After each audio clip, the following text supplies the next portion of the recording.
আসসালামু আলাইকুম প্রিয় দর্শক, বহুদিন পরে উঠলাম বাঁশের চার, মানে যেটাকে গ্রামের ভাষায় বলে চার, এপার ওপার পার হওয়ার যেটাকে বলে ব্রিজ।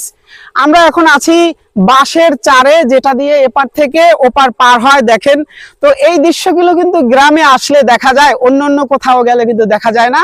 কারণ মানুষ পারাপারের জন্য এপার থেকে কিন্তু ওপার যাবে সেই বাঁশের চার দিয়ে।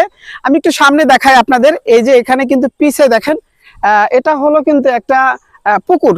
এটা কিন্তু একটা পুকুর, আর এটা হলো বাঁশের চার।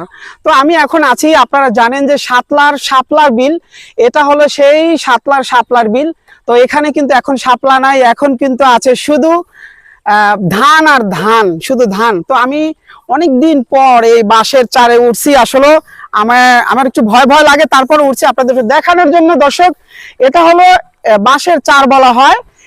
এপারের মানুষ ওই পারে যাবে, সেজন্য এই চারটা এলাকাবাসী মিলিয়ে সবাই বানাইছে। এটাকে বলা হয় বাঁশের চার বা পোল, অনেকে ব্রিজও বলতে পারেন, কারণ গ্রামের অনেক মানুষ এটা দিয়ে পারাপার হয়।